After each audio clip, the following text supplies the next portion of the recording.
हम लोग पहला क्वेश्चन देख चुके थे, अब हम लोग आ गए हैं क्वेश्चन नंबर 2 पे। क्वेश्चन नंबर 2 पे टू में देखते हैं कि क्या कह रहा है क्वेश्चन।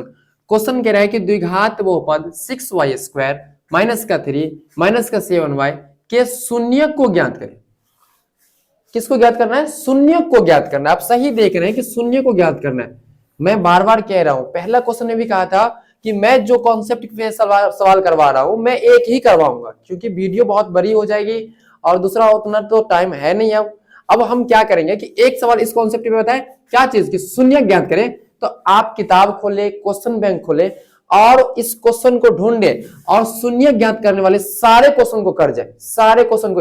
इसके अंदर जितने भी कॉन्सेप्ट में सारा कॉन्सेप्ट को इस यहाँ पे अभी हम जिक्र करेंगे और इसके साथ आप क्या करेंगे कि घर पे बैठ करके इसी कॉन्सेप्ट पे सारे सवाल को कर जाएंगे और इससे क्या होगा कि आपके लिए वो फायदे की बात होगी और आपके जो एग्जाम में बनाना वो इजी हो जाएगा। चलो चलते देखते हैं कि वो शून्य हम लोग कैसे ज्ञात करेंगे। सबसे पहले हम लोग के पास बहुपद क्या दिया है, तो 6y² माइनस का 3 माइनस का 7y।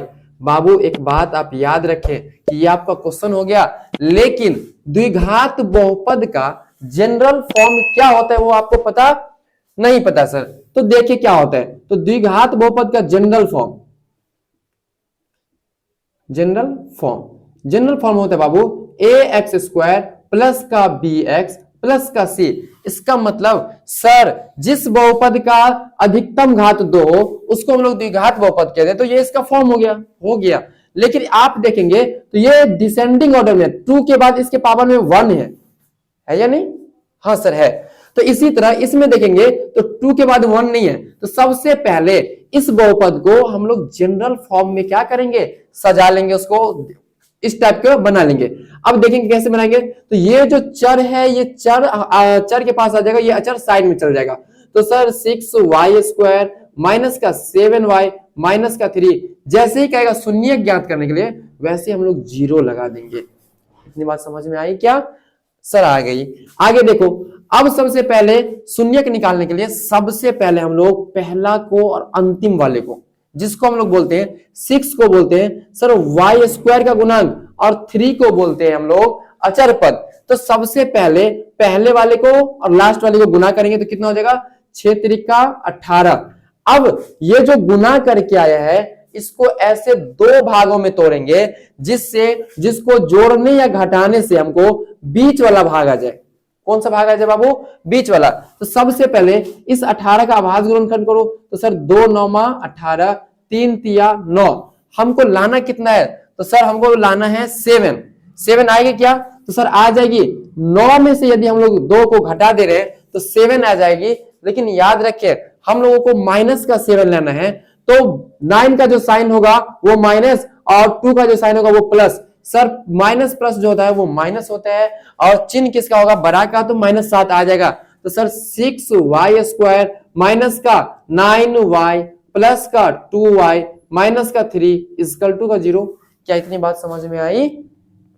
अब देखो इसमें हम क्या करेंगे, जब गुना करके 18 आया था तो 2 भाग में तोड़ लिए, जोड़ने या घटाने से बीच वाला आ गया। अब इसका अगला जो स्टेप है ये है कि दोनों में ये दो में तोड़ देंगे और दोनों में देखेंगे कि कॉमन कौन सा है। तो सर इसमें भी 3 है, 6 में भी 3 है, 9 में भी 3 है, तो सर 3 बाहर ले रहे हैं। इसमें भी y है, इसमें भी y है, तो y बाहर ले लो। तो इसमें जो बच जाएगा 6 में से 3 बाहर आ गया तो सर 2 बच गया, y² में से y बाहर आ गया तो सर y बच गया, ये माइनस है तो माइनस आ गया। अब 9 में से 3 बाहर आ गया तो 3 बच गया, y बाहर आ गया तो बस वही बच गया। अब आगे देखिए कि सर इसमें से क्या कॉमन ले, तो दोनों में से कुछ भी कॉमन नहीं आएगी ना। 2 इसमें है तो उसमें नहीं है और इसमें y है तो उसमें भी y नहीं है, तो आप +1 कॉमन ले ले तो क्या हो जाएगा ये बाबू 2y और माइनस का 3 इक्वल टू का 0। बच्चे इधर देखें कि बाबू इसमें और इसमें हमेशा मैं क्या लिख रहा हूं, हमेशा बराबर आनी चाहिए। यदि बराबर नहीं आएगी दोनों के अंदर में तो फिर आपका जो क्वेश्चन होगा वो खराब हो जाएगा, गड़बड़ हो जाएगा। अब आगे देखिए वो आंसर करेक्ट नहीं होगा। तो दोनों में अब क्या, जब ये सर बराबर है तो सही है। अब दोनों में सेम कौन दिख रहा है, तो सर 2y माइनस का 3, तो 2y माइनस का 3 कॉमन ले ले और इनटू का इसमें से कॉमन ले लिए तो क्या बचा सर 3y और इसमें से कॉमन ले लिए तो सर +1 इक्वल टू क्या हो जाएगा बाबू 0। बाबू जब इक्वल टू का 0 है तो ये इसके बराबर हो जाएगी, ये पूरे वाली इसके बराबर और ये पूरे इसके बराबर हो जाएंगे। तो सर 3y माइनस का 3 इक्वल टू का 0 और इसको दो भाग में बांट दो, 3y प्लस का 1 इक्वल टू का 0। बाबू ये है अचर पद और ये क्या है, अचर पद। तो अचर पद हमेशा अचर पद के पास में जाएगा।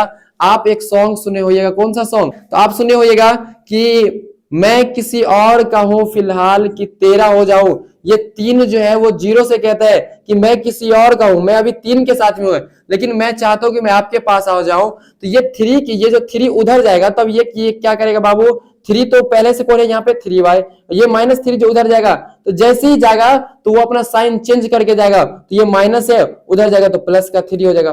प्लस को लिखो या नहीं लिखो बात एक ही होगा। अब ये यहाँ पे y, ये जो 3 है इसके y के साथ में गुना के रूप में है, उधर जाएगा तो भाग के रूप में हो जाएगा। तो 3/3 इक्वल टू का कितना हो जाएगा बाबू, y इक्वल टू 1 हो जाएगा सर। और उसके बाद बाबू देखो यहाँ पे 2 होगा, ये गड़बड़ हो गया, यहाँ पे 2 होगा और तब ये जो नीचे जाएगा, ये जो नीचे जाएगा तो ये क्या हो जाएगा बुआ, 3/2 इक्वल टू का हो जाएगा y इक्वल टू 3/2। ये मेरा आंसर हो गया, सही है। अब इस साइड देखो ये जो 1 है, ये 1 हमेशा अचर के साथ में रहना चाहेगा क्योंकि ये अचर है। तो 3y अब +1 उधर जाएगा तो -1 हो जाएगा, y इक्वल टू सर 3 गुना के रूप में उधर जाएगा तो -1/3 हो जाएगा, ये 3 भाग के रूप में हो जाएगा। अब हम लोग लिखेंगे लास्ट में, अतः दिए गए बहुपद का 2 शून्यक कौन कौन आया सर, 3/2 कॉमा -1/3 है, आंसर हो गया। आप इस बात को याद रखेंगे कि कैसे हुआ। जितने भी कॉन्सेप्ट बताए हैं यहाँ पे हमने बताया कि सबसे पहले वाले को और सबसे अंतिम वाले को गुना करेंगे और गुना करके उसको 2 ऐसे भागों में तोड़ेंगे कि ये मेरा बीच वाला आ जाए। तो फिर वैसे सारे कॉन्सेप्ट को याद रखिएगा और इस टाइप के जितने भी सवाल पूछे जाएंगे जिसमें कहेगा शून्य के निकालने के लिए, इसी नियम को फॉलो करेंगे, इजी वे में आ जाएगा। चलो मिलते हैं हम लोग अब नेक्स्ट सवाल में।